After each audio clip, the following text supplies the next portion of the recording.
Have you ever been in a predicament whereby you are having a conversation about the Bible with someone who is not born again, or even someone who has not even read or studied the Bible properly?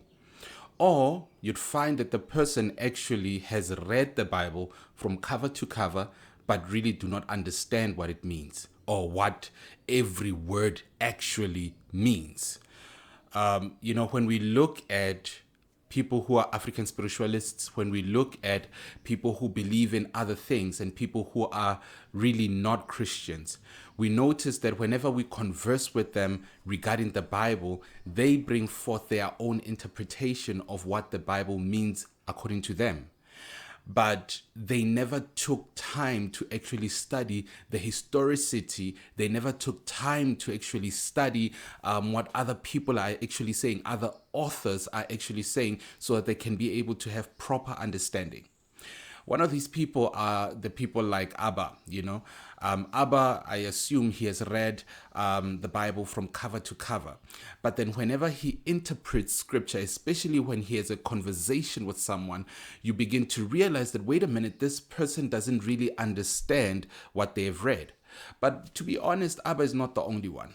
There are so many people around the world that have read the Bible but really do not understand what it means, or the historical context of the Bible, of the script.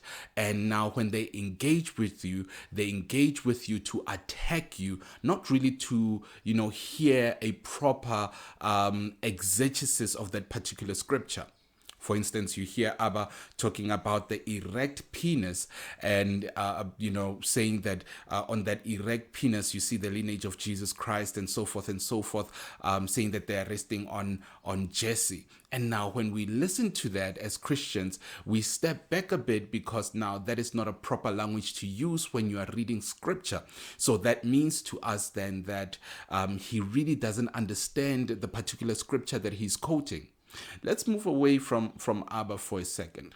Let's look at African spiritualists. When we talk about African spiritualists and we try to engage with them when it comes to conversations of who Jesus is, why Jesus came and why Jesus died, and what we mean when we say that he died for all humanity, they begin to attack.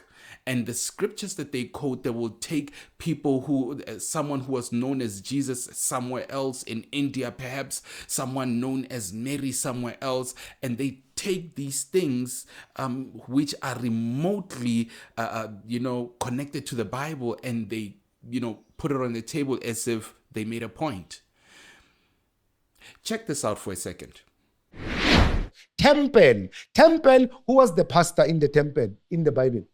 Who was the evangelist in the Bible? Evangelist Kuzwayo, evangelist Banban, who was in the Bible? So it's not even in the culture of the Jews. Pastorship, yes, evangelism, bishopric, and all these church titles are not even part of the culture of the Jews. They're not even part of the culture of Jesus. Because the Hebrews, according to their culture, don't believe in hell or heaven.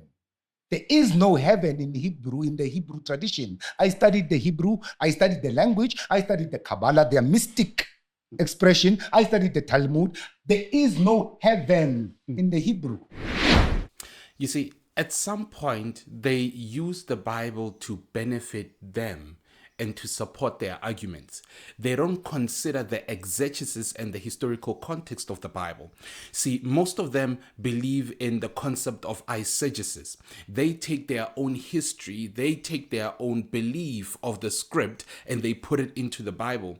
They don't consider actually sitting down and reading the Bible. So that's why you hear other people saying that, no, I read the Bible as for human development, Abba says. You hear other people saying that, hey, this Jesus is not real, but this Bible can help me build my finances. This Bible can help me build a family, but this Jesus is not real. He never came. So people have different beliefs when it comes to the Bible, and they use it when it benefits them, but they never really sit down and begin to engage with scripture and engage with scholars and engage with pastors, so they can be able to have a proper firm standing and understanding on what they are reading. but they choose to use it when they are debating.